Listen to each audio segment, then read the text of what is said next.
right, we are recording.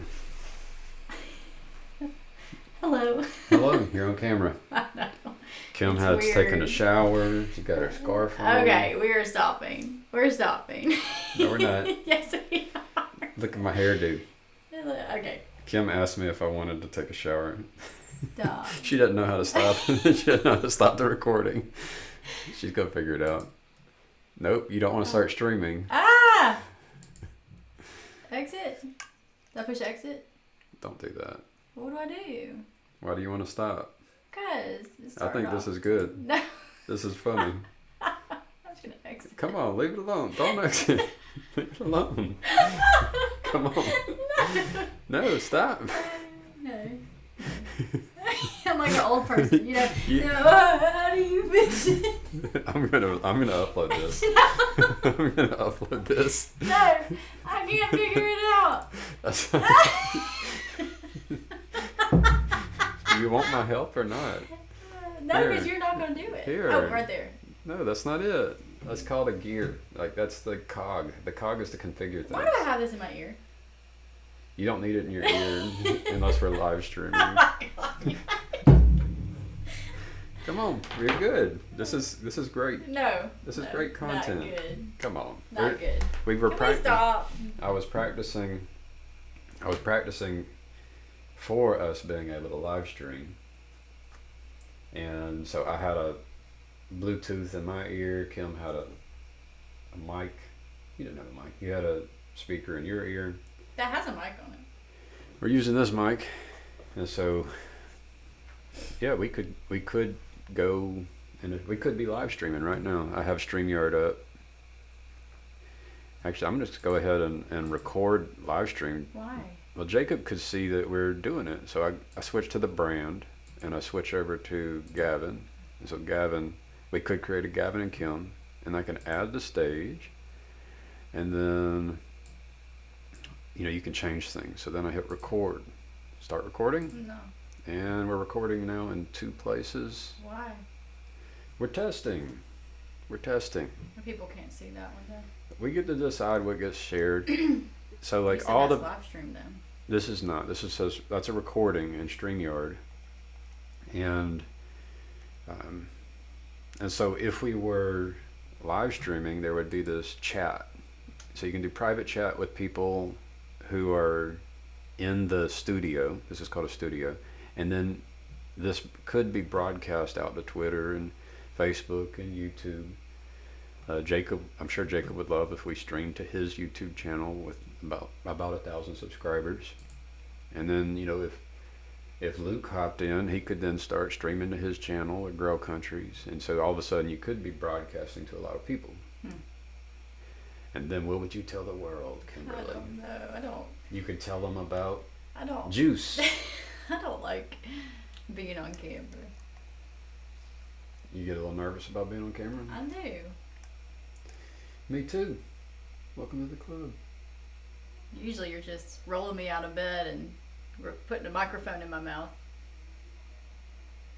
But you're right. Today I took a shower and I was like, okay, if Gavin's going to put me on camera, I need to at least take a shower. And you had spilt some juice on your shirt. And it's like, man, I need to change my shirt now. Yeah. It's authentic. Oh, yeah, it's strange having 2 recordings going. But I wanted to talk about the lovely event. The thing is with the recording is like we could actually like clip off the beginning. We could say, what do they do? Cut or whatever. Okay. But I'm lazy. I don't like going in and trimming stuff up. So we had an event. Kimberly put on. You want me to call you Kim or The Kimberly? thing with recording on videos, like, I don't know where to look. You don't know where to look. It's like, I want to look at So- you, because when we usually record, I'm looking at you. Yeah, you can look at me. If you But then wanna, I got a face over there, and I got a face right here. well, it's It's interesting. just weird. Like all of a sudden, I'd said this to Phlebas. And hey Phlebas, do you remember Phlebas? We played. That's not his name. Right, that's not his name. We got We got to hear from Phlebas. Mm-hmm. And, you know, and one of the comments I made to Phlebas was, I don't think you can do this intimate, it's hard to do an intimate conversation with the other person Right. when there's an audience. Yeah, when there's a camera on you. Cause... Well, the trick is, can you go into intimate mode and forget the camera? You know, and that's a hard move if you're being recorded. I think you could if you just like ignored this over here. Like Ignored just it. look at Then at why am I turning this way? There, that's better. I could rub your feet. No. I could teach the audience how to rub feet. Okay. No, I'd actually looked at YouTube videos on how to do massage and stuff like that. But I wanted to point out that, like, you are very good at hospitality. You have an eyelash on your glass.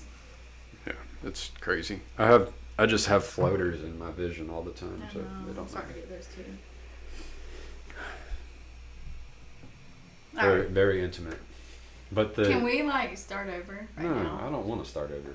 You liked me struggling to turn off the camera. I like the raw. It's raw. It's kind of like you were struggling to coach, and I'm like, that's funny.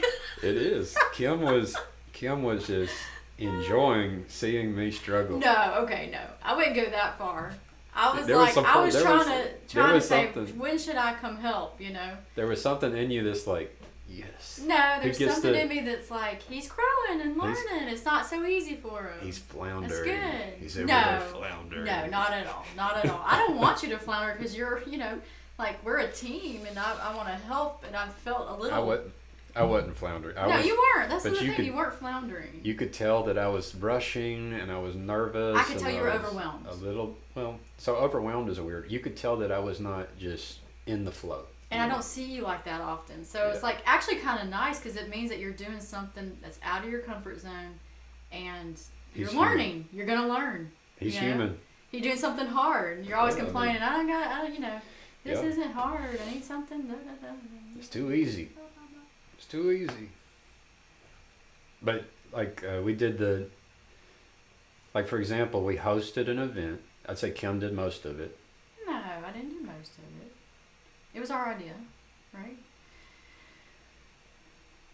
Yes. Get better at, you know, we live in a community that is mainly people who are older than 65. Is that safe to say? Well, you got some younger ones down the street too. Okay, that's true. So, like, they're around 50. But like, there's no kids our age. Like, there's no No kids There's our no- kids' age? there's no people that are our age, and there's no people who have children that are our children's age. Right. So, our people, our neighbors who came over were just really appreciative that we invited everybody over. And I love that how they all got comfortable. You know, Miss Colleen's throwing off her flip flops, and, you know, you got everybody's just gathering on the couch. We got a cozy fire going, and our kids were able to, you know, be a part of the community with. I love that you can have all age groups from 3 all the way up to 70. 70 something. Yeah. The And everybody was playing apples to apples, and we had a nacho bar party, and it was fun. It was good. And so now we've encouraged them. So now Miss Lavelle, Mr. Reggie, I guess we don't know if we should say their names. I don't think they cared. Okay, well they're gonna have a fish fry, and they're in his shop next. Cool. So they're gonna invite the neighborhood to do that. So that's kind of what I wanted to do. I wanted to be the first one to have the neighborhood party, and then encourage other people to do it. Like, you know, maybe every month, every 2 months. Well, you lead by example, without actually telling people, "Hey, I'm leading by example." Mm-hmm. I was trying to encourage Webster. Because I'll do it again next month. You know, if nobody wants to do it next month, we'll do it again. I get nervous about it. Like leading up to it, I get a little nervous because I can be awkward. But if I have a fire to tend, I can be pretty good. I got something to do. I know, but our neighbor, you know, we know our neighbors. Yeah, So but you know, it's- I'm a perfectionist. So whenever I called Miss Lavelle, I called her Miss Colleen, and it's like, dang it. I feel so embarrassed. That's okay. I'm so embarrassed. Well, Called someone the wrong name. So it's things like that that get me. But sometimes when you're so nervous about things like that, it makes you mess up more. Because you're Yeah. like, I don't want to mess up calling. You know her name. It's like, Yeah. but we do that to our kids all the time. It's like, Oh, we also played apples to apples, and one of the cards, this, older adults and our kids, and one of the cards said car bomb, and it's kind of, I think I felt a little bit of a question. It's like, is this card okay to read out loud to the kids? yeah. Well, I think she was thinking the same thing. Like, oh, Right. I don't know if I should put this down. And I'm like, well, they play Minecraft and there's TNT, and then they play Mario and there's Bomb and there's bombs, and so Well, the thing is a bomb stuffed animal. but bomb. I was thinking about this morning. Bomb means something different to Dan, who was Yeah. telling us about a Yeah. 13-year-old who got murdered. No, a 13-month. 13-month-old who just got murdered because he's helping with law enforcement. Yeah, so everybody has. Isn't that a way to change the conversation? I know, I was like, just felt it. Whoop. Yeah, that's not But good. it was- but but yeah, no, it means something different to our kids than it did to other people.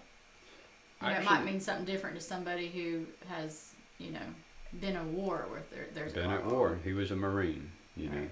So bomb, that word, like you've heard about Pavlov and Pavlov's dog and the making the dog salivate, ringing a bell. Mm-hmm. It's like that. That word bomb. It's like the bell. It's a call, and it does something. Mm-hmm. For different people, it means different things. For our kids, it means Mario, bomb, or Well, something yeah, like that. like I said, Webster has a bomb stuffed animal. Right. Big bomb baddie is what they call them. Yep. And it actually helps you in Mario Kart. The bomb helps you, or is that the bullet? I think that might be the bullet. Well, I think you can throw a bomb in Mario Kart. Yep. I've heard Joe Rogan talk about that subject of kids don't know what a tiger is or a bear, and then they end up in a national park. It's like, hello, bear, and then all of a sudden, bear's not so nice in the real world, Yeah. You gotta show real footage of the bear and the tiger. So it's cool that, there's a little bit of a conversation about a 13-month-old who got murdered. Like, the kids could have heard that, and I think that's life, you know? It's, Like, we have kind of we can provide a very sheltered life, and then we just try to encourage our children to say, hey, if you have any questions, I think let's talk about as a it. parent though, like the right time to share that kind of information, right? depending on the kid and Yeah, their age. I feel like every step of the way it's like, should we be talking about this? But then you kind of feel like, oh, I feel like he's mature enough well, there's to handle this. There's a different way of talking about it too.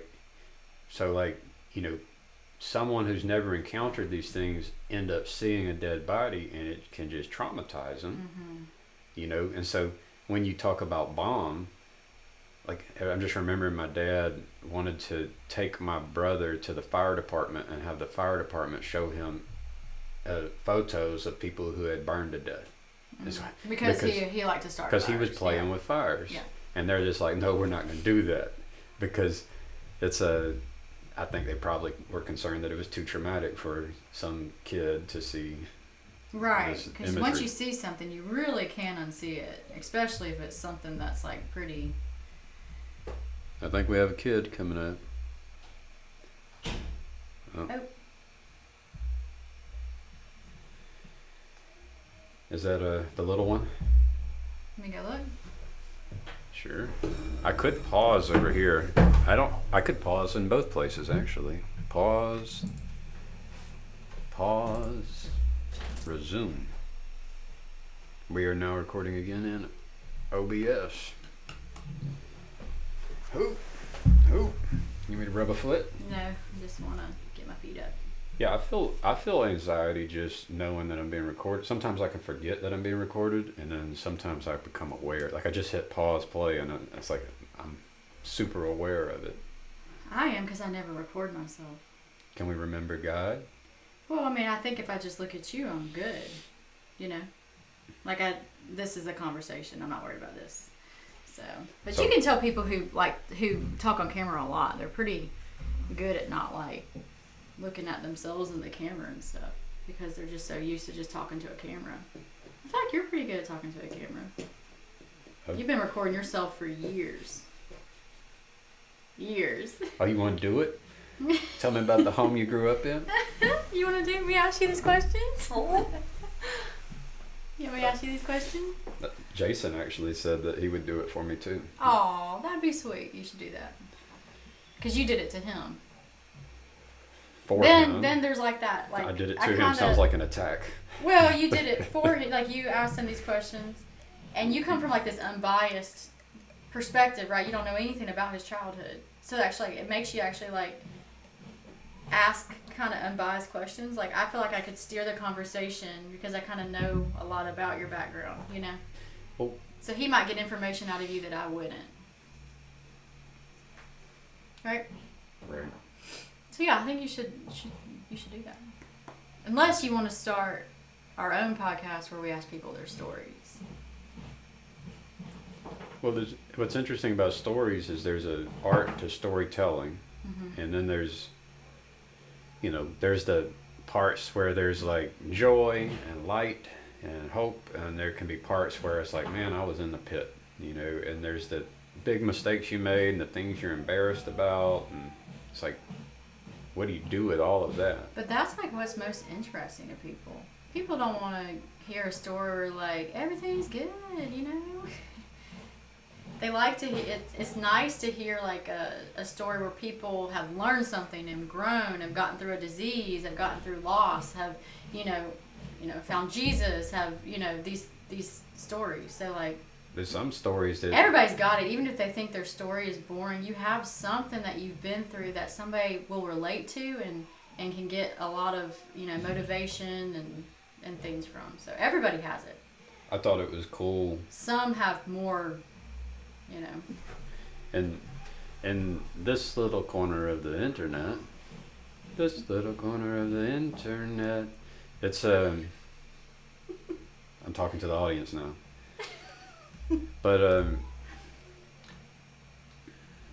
it's cool that we kind of know we've developed a relationship and a connection because like you're paying attention to Brooke Goldner, right? But one of the people, yeah. One of the people, but within the people who give attention to Brooke, how many of them know each other and talk to each other? Well, that's what is different about your guys' corner. Say your corner. The corner. Is it the corner? Is that you have one-on-one, people's faces and names, right? Right. So there could be that going on in my corner of the internet, but I don't know.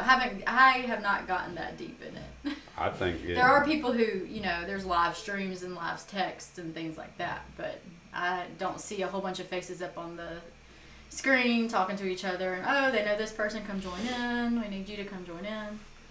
I think you got asked to come join in to be the devil's advocate the other day. No, I asked That's my husband. I get to represent the devil, the Antichrist. No, you offer a different perspective and they wanted you there. Well, I'd like to bring that into the conversation. It's like I remember when I did not love people, and I remember when I wanted to be the king, I remember those. So I like to bring that Antichrist in there to remind people. It's like, this is real. And these are people. And they're made in the image of God. Well, that's kind of how I felt this morning when somebody had asked you to ask the robot, what is this corner of the internet? Yeah. And you got this beautiful depiction of the corner of the internet. It just seemed like, this utopian place to be and talk with other people. And like, let's like sit around the fire and sing campfire songs and stuff. Right. Which I think it's good. I think a lot of people find a lot of worth in talking with other people and having community is very important. So I don't want to downplay that. So I asked the large language model to generate a description of this little corner, TLC. So then, because of Kim, I then went and copied it and I said, what are the hazards of this little corner? And so then it generated the list of things to look out for when being a part of a community that does this thing, this stuff. I honestly, I don't like to be that person who's like, yeah, that's great, but but But you were just talking about this. My dream. Yeah, your dream about this idea of, you know. There can be some kind of a naivety in our faith, and like the faith can cause a blindness towards things that maybe deserve attention and some amount of fear. Yeah. And so faith and fear are kind of dancing together. You know what I thought was interesting though? The robot, I was about to call it he. It's kind of weird. I don't, the robot, Chat GPT. How do you say the name? That's well, it. I mean, you could get really specific. Let's just call it the robot. The robot never mentions like one hazard is like actually having in life relationships. Like that could be a hazard if you live strictly internet relationships. Like, is that a hazard? Like that's an interesting topic of conversation. Like, do you guys ever talk about relationships they have with people like within their immediate area and community they find there? So there is the estuary protocol, which is an encouraging for people to try and have conversations with your neighbor, basically. Like that lives within distance. Kind of like distance. we played apples to apples, and that's kind of like an estuary protocol. It's a game you can play with your neighbors. Right? Well, I think that's kind of what inspired us in a way was the estuary. Estuary. But in real, not real, but in person, estuary.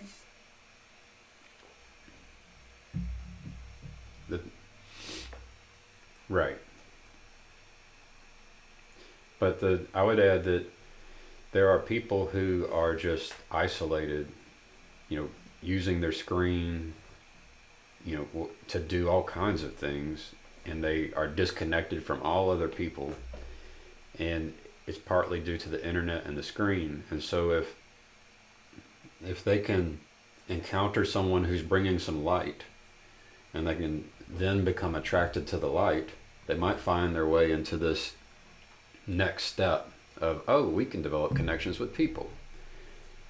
And it's still on the internet, and it's still in their comfort zone with screens. And it's like a stepping stone towards, hey, well, maybe I go to a church, or maybe I go to an estuary meeting, or maybe I join a group of people in my area interested in similar things that I'm interested in, so that we can, because these connections with other people seem to be pretty good. I was missing out on relationships with people. Well, and everybody has their own personality, so there's like no one right way to have community. I think you can find it in so many different ways and areas. We're not experts. Not at all, and I'm total introvert, so I like being in my home. I do not like being recorded. But we lack community. We're trying, that idea that if you don't, you have to be more of a community member to have community. You have to put in the effort.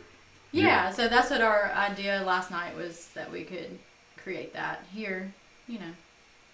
Why it's are you just looking like that? It's just funny that I love being able to just throw out a few words and then have Kim just like takes off with it. So like we went to the church that we're at, and now Kim became a member. No, that was Kim is a member. That was your fault.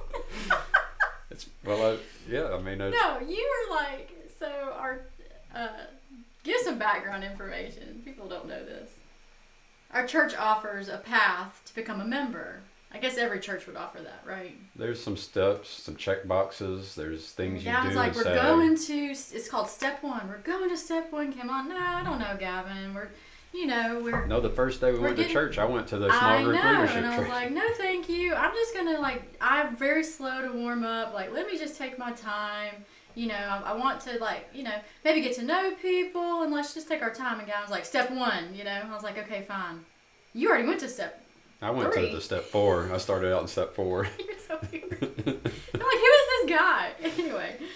I'm here to. So then you sign lead. us up.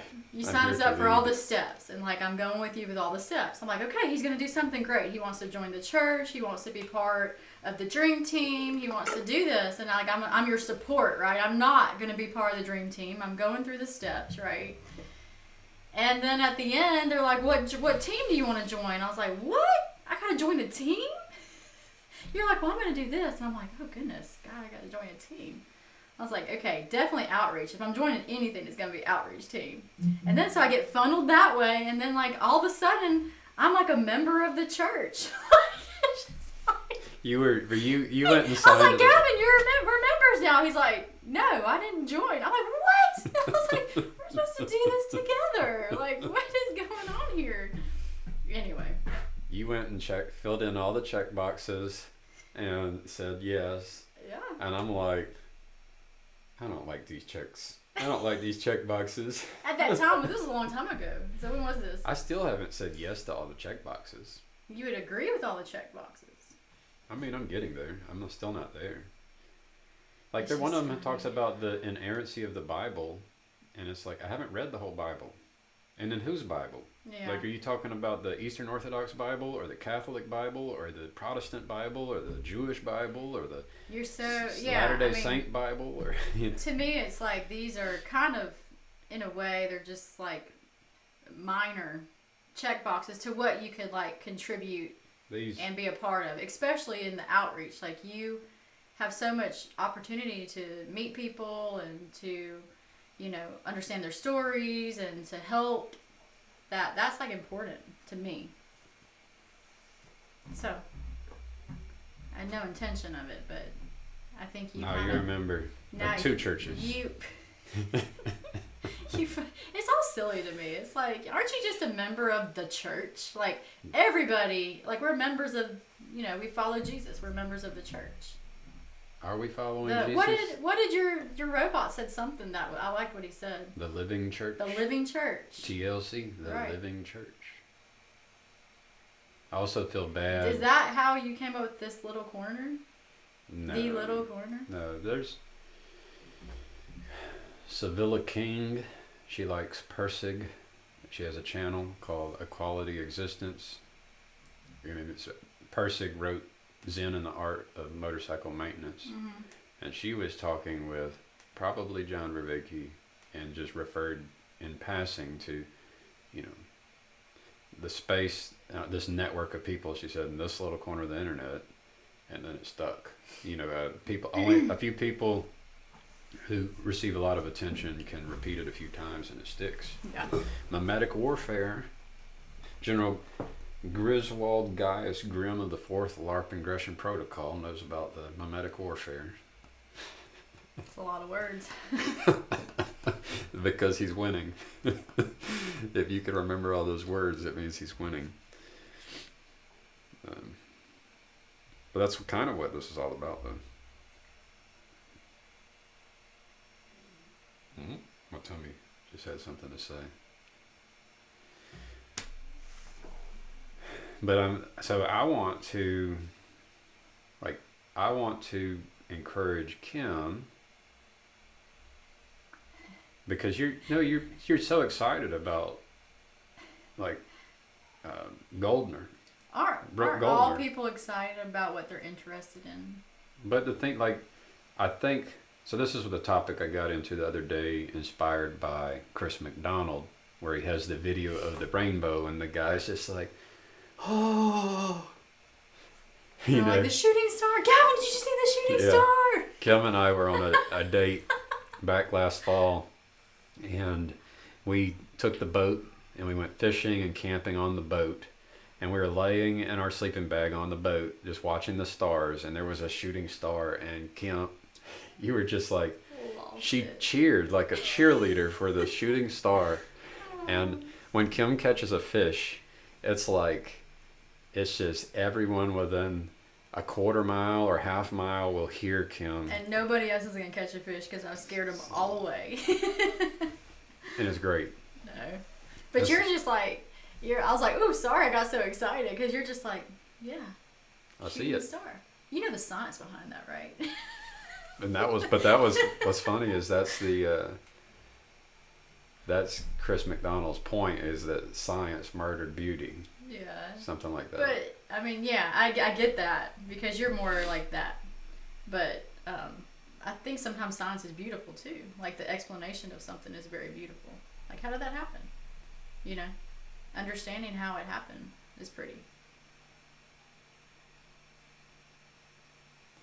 So the there's these dances that happen, all like the shooting star, like the rainbow, like the curing of a disease, everywhere, and including the dance that we did in order to get married, right? Like there was some, you found me attractive, I found you attractive. So there's all these dances that are going on throughout all of existence. And then so there's a call. Like I do my dance and do a call, and you either reject me or not.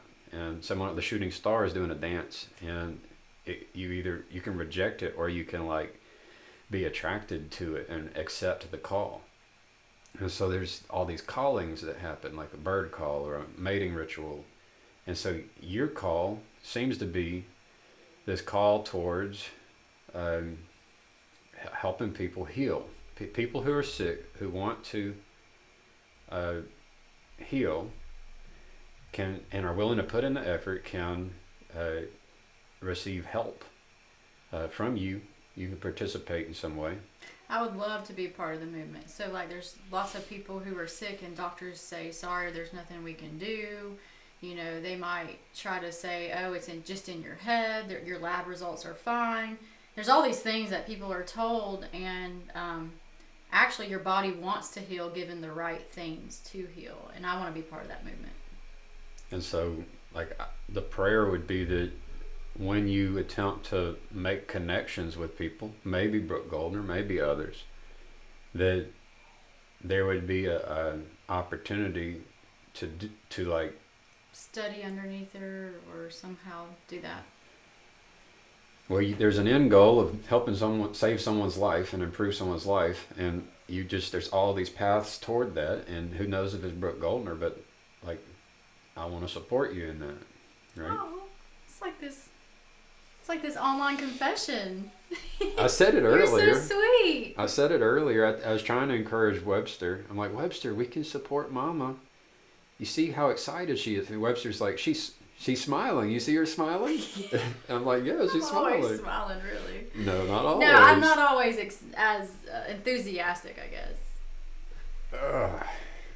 It's the thing that excites you the most, more than the shooting star. Well, yeah. I mean, I feel like I've already shared this news with a lot of people, and hopefully it's helped them. Unexpected people. Well, so Kim was letting me listen to Brooke Goldner, and I'm listening to it, and I'm like, kind of just, I'm not even able to. She's just using words that omega-3s, omega-6s, and she talks about the being able to receive the this kind of like plasticity around your cells, and she talks, and there's these other kind of something mean, and it's all these words, and I'm smart, and so when you try to share this with someone, like I'm smarter than the average bear, and if you try to share it with someone who's not even, like if it's going past me, it's definitely going to go past a lot of other people.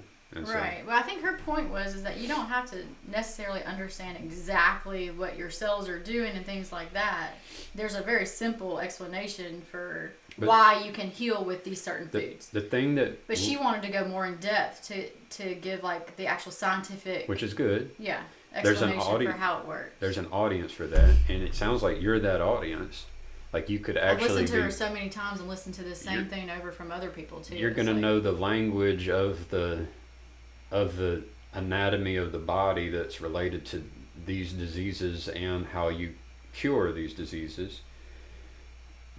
And she was able, like the thing that struck me the most is that she's able to explain it to doctors, and then she says that the doctors, you can hear their jaws drop and their pen hit the floor as they have a realization of how this works. Right. So she is a doctor, and she went through medical school, and she explained what she was told in medical school. Basically, you treat the symptoms, right? That's what most doctors are taught. You treat the symptoms with this. They don't actually understand why the symptom is happening and how you can actually fix that symptom on a cellular level. So in my line of work, they call it root cause analysis, and so, I can, I'm a reliability engineer right now, and so then there can be some things happening, and I can go in and all of a sudden run a few commands and I can start dealing with the symptoms of a problem so that the pain of our customers aren't being experienced. And then I can point people and say, hey, we got to get the root cause figured out. And then the root cause gets figured out, and then I can remove my, or maybe even keep my hack as it is in place. I'm really good at hacks, at dealing with symptoms. And, sometimes sometimes there's not an incentive to solve the root cause problem because, for example, you might be trying to just move fast, make the money, and maybe you want to make a sale. And maybe you're trying to grow too fast. There's all these things that can happen. Like it happens in my line of work, and then it can happen. I can imagine it happening for doctors and for hospitals and all kinds of people. I think. Just trying to get the grade and not trying to understand the material. Right. So there's shortcuts. I don't think it's a fault of anybody. It's just the lack of knowledge and the lack of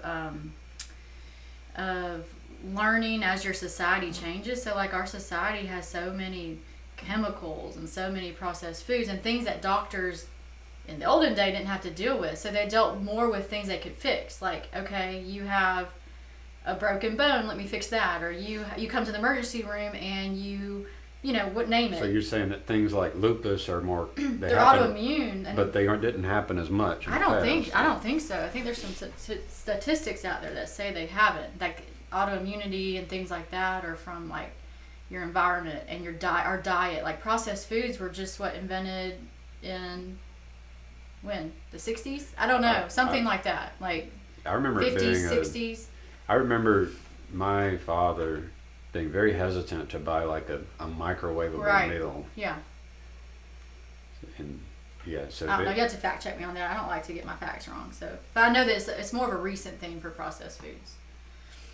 And chemicals and dyes and your environment, our water system. There's all these different factors that can stress in the world we live in, like the stress that we experience. That word processed food is a little too generic because like you can do a process to preserve your food for the winter and to can food and stuff. There are different processes, but then some of them will make use of like some special chemical, or just like in medicine, you make use of some pharmaceutical. Mm-hmm. So the word process and the word medicine are just overused, overloaded. In my profession, we actually have a technical word for overloading. And so then it's when the original meaning takes on a new meaning, mm-hmm. basically. The original function all of a sudden is being replaced by a new function. We should look up the definition of a processed food. Processed food. Yeah, can you do that? Processed food. This will be Ecosia. Let's see. There's processed meat. And then WebMD says, what are processed foods? We'll go there. Processed foods refer to any food that's changed from its natural state. This can include food that was simply cut, washed, heated, pasteurized, canned, cooked, frozen, dried, dehydrated, mixed, or packaged. It also can include food that has added preservatives, nutrients, flavors, salts, sugars, or fats. Usually, people think processed foods are bad. While there are a lot of processed options that are less nutritious, some processed foods are healthy. There you go. So you're like you said, it's taken on this meaning in the health world as like things you want to avoid. But like, sauerkraut has been processed, but for the better, especially if you get the organic sauerkraut that just has, water and salt. There could be a processed sauerkraut that may not be good because maybe it has that calcium chloride or it has different preservatives put into it. Or the cabbage was grown with glyphosate. Right, yeah. Glyphosate was being sprayed. Yeah, where'd you get your cabbage or was sprayed in the neighboring field, and all of a sudden you have glyphosate in your cabbage. And now, so this processing also, like maybe that's it. Like what happened to the food and what happened into the air around the food and the water around the food, because like even like what is natural, right? Mm-hmm. Because you might think that your cabbage is natural, but it's actually not. It's not natural.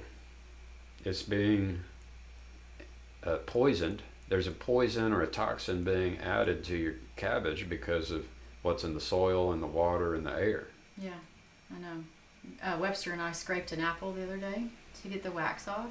Now, something I learned that apples produce their own wax, their own natural wax.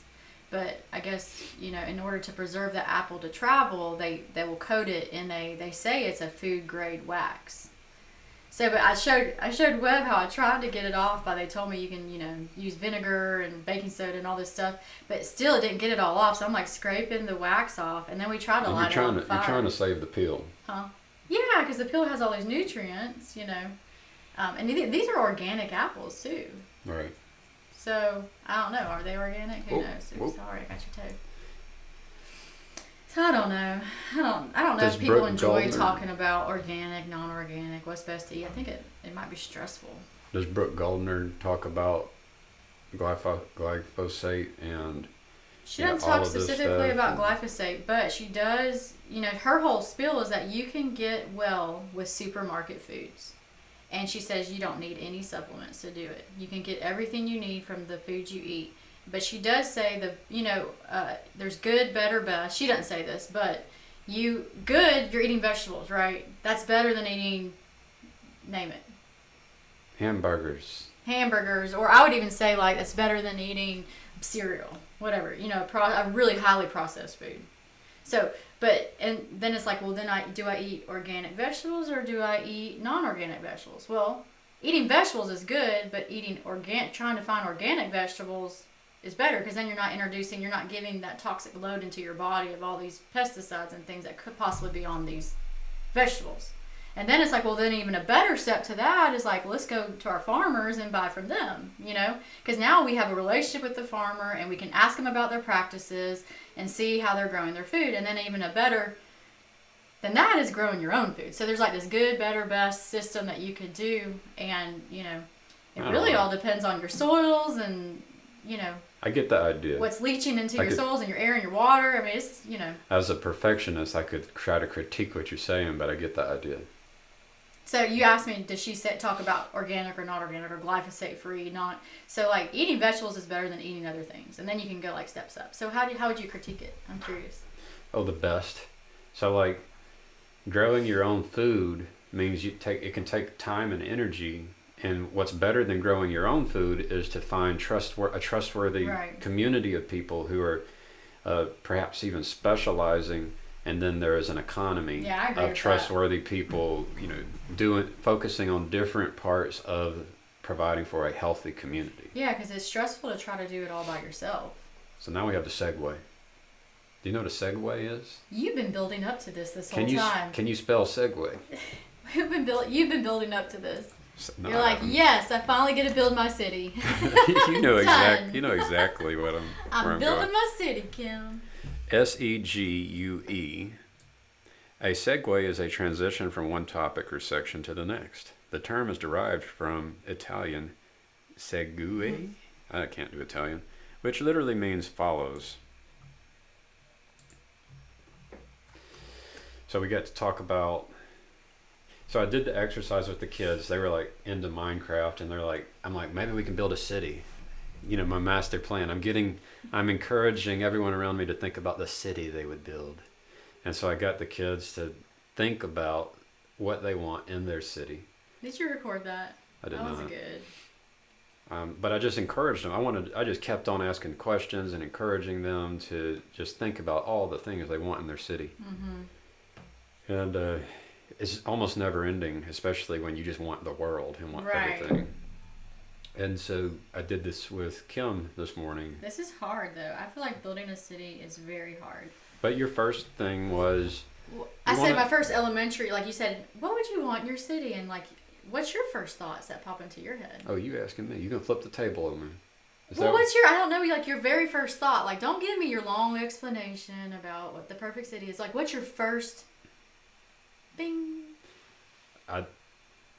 The first thought is that it's as small as possible, but it's maybe the other way around. It's as large as possible and no larger, and as small as possible and no smaller, so that we can actually have the healthiest, thriving community, and figure that out so that it's not too big and it's not too small, and then ideally it would be self-sufficient, and then it could replicate. Others could kind of mimic and replicate it, and so you'd have a whole bunch of kind of smaller cities that are like that's where I don't like it to get too big, and I don't want it to be too small where it's just me, you, and the kids out in the forest by ourselves, you know. Yeah.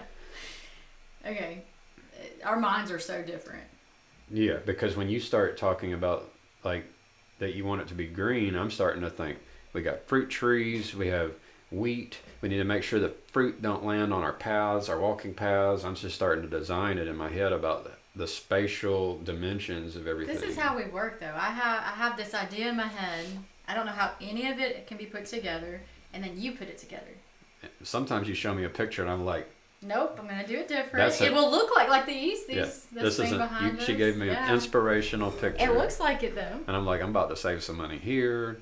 Do it better here. Yeah. I get it. It's funny working with people. I've been working with people a long time, and when they come to me with an idea, and then I want to like shift and like just pivot to something better, in my opinion. Some people are like, no, why didn't you do it the way I wanted you to do it? And it's like, then I try to explain it. And then it's like, are you about to defend your baby, or are you going to allow me to try to make your idea better? You know. Right. And then I also have to be able to receive it when people criticize my baby. Yeah. So my first idea in the city, your city you want to build, was that it needs to be green. My idea in my head is like this place where you can. There's bike trails and walking trails, and there's lots of trees and gardens and things that encourage people to be outside and exercise and live a healthy lifestyle. Greenways and my first response rivers and I'm thinking about robots. I want robots picking up these fruits so that there's fruit and veggies at our doorstep every 2 or 3 days, and everybody just have fruits and veggies delivered to their doorstep by these robots that know you can take the seeds and plant the seeds this way so that you cultivate the best veggies and fruits. And I want to have all that knowledge baked into the automation. My heart just kind of pauses, and it's like, is that good? Is it bad? They're having fun. It's not bad. My ears aren't great. Hard to tell sometimes, though. But yeah, no, building a city is hard. And you don't need the robots to start. Have you ever talked about building a city with anybody else? I mean, nobody's interested in city planning, but Jason's interested in the convective heat engine as a part of some type of, I would call it a nation when you get that big. He's talking about this mega structure, and it's like, for me, a city of 80,000 is already too much. You're talking about nation at that point. Yeah, that's a big city. Yeah, it's huge. But yeah, we don't get into the details of the city planning. But yeah, I'm interested in the city planning. Yeah, it's that's, I think, where does where do you get your food?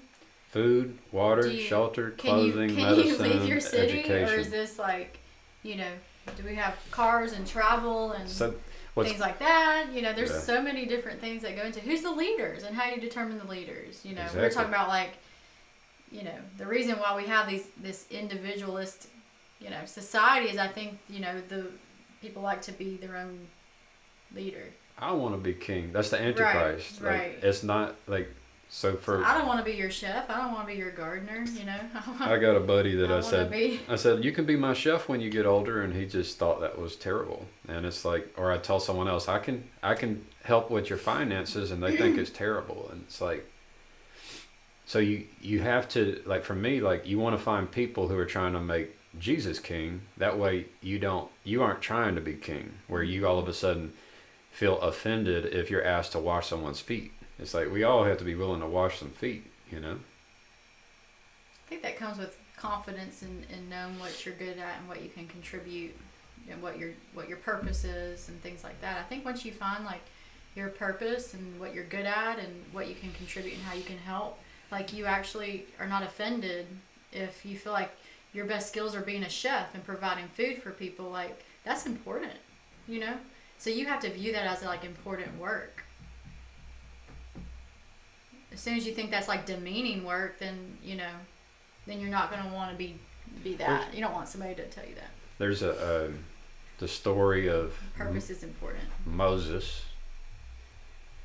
You know this character Moses? Kinda. What's funny is some people know Moses really well, but so Moses, he was approached by his father-in-law, Jethro. Mm-hmm. Jethro sounds like, you know, the old guy down the street in Alabama. Jethro may have been growing pumpkins, you know, for all I know. And Is there a singer who's Jethro Tull? Yeah, that's who I think of. But so Jethro.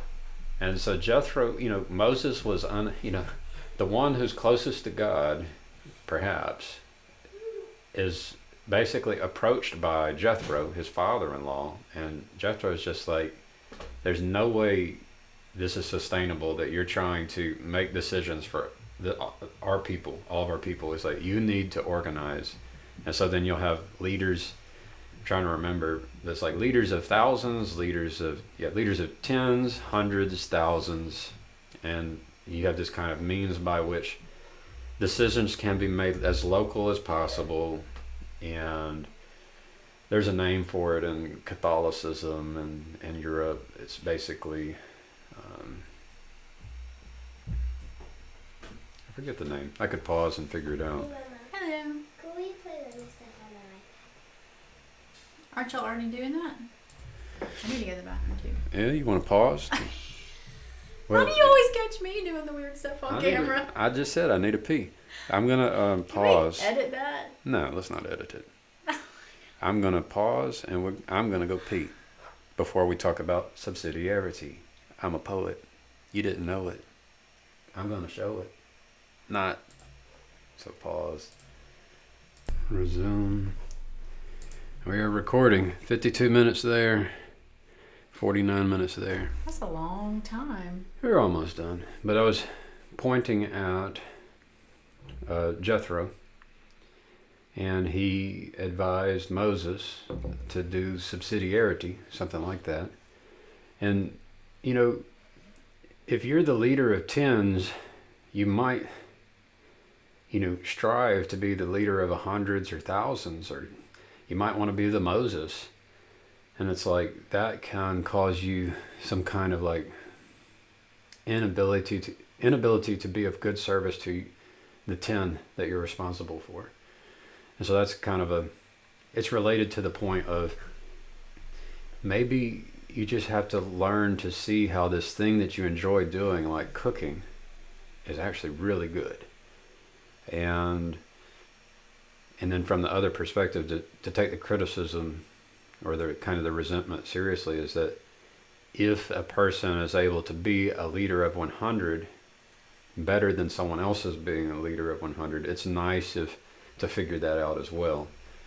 Or else the resentment it's real. It shouldn't be ignored because it comes from a place of wanting to basically accept your call. Mm-hmm. That we as a people would accept the call. And so it's a struggle. It's all related to the topic of, well, who's the leader? That's what it all came about. I mean, a thought I had is like, do you want to create a city because you want to be the leader? No. No? No. I don't. What would you do in the city? I want to help to design the city before it's even built. I want to be city planner. I want to help plan it. And I want to actually help build it. Like, I want to get my hands dirty. I want to dig some holes. I want to plant some trees. I want to build some houses. Yeah, the house building. I think you asked me that this morning. Like, how would people live, and how would you have houses? Like, how would the commerce work? is there money? What kind of Yeah. system is there? That's I so think- difficult. well, so- I don't know. This is where it's nice to remember. Like when you say, I want the city to be green, I'm thinking, are you on the equator? Are you in Antarctica? Are you, like you got, so depending on where you're at, there's different ways to have your green. We need the green, right? Maybe you need greenhouses. And similarly with shelter, it's like, I can tell you I'm attracted to the shelters that are mobile so that we can pick up the city and relocate, like kind of like nomads. But I want to be able to buckle down for whenever a hurricane or a tornado comes through, or if you're in the ocean, you could buckle down beneath the waves. Or if you're like, I want them to be mobile. Do people get to pick what they want to live in? Of course, and you don't have to live. There could be different cities with people who are attracted to different things, and that's where you and I have to figure out a city that we're attracted to, and then other people who are similar to us would be attracted to that city as well, right? It's like maybe some people want to go to the city where they have a Five Guys and fries. We love Five Guys, but is there going to be a Five Guys, and is there going to be a place where you go to just drink as much alcohol as you want? And I think that people can, like our children may want to say, guys, I want to go to this other city. Yeah. And then we maybe say, okay, well, we'll sacrifice some of the things that we like to be with our children in the city where there's, the things that they like. Don't you think? I think it would be cool to get with the guy that did the Blue Zones. Yeah. Do you remember his name? I don't remember his name.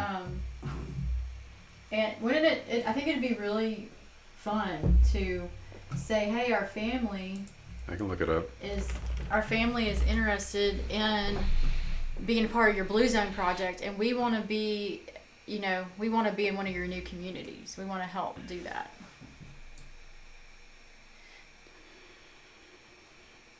Yeah, it's like to put a name on it to give people credit for Blue Zone, it kind of misses some of the detail. Yeah. But there was it a Netflix documentary or a Netflix presentation about Blue Zones? Yeah, I think there was like a series. They had a bunch of different ones.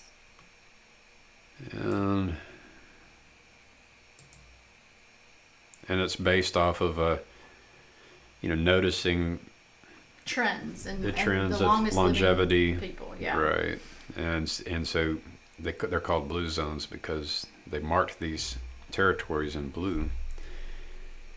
As the Blue Zones author and educator, Dan Buettner explains, maybe I pronounced it right.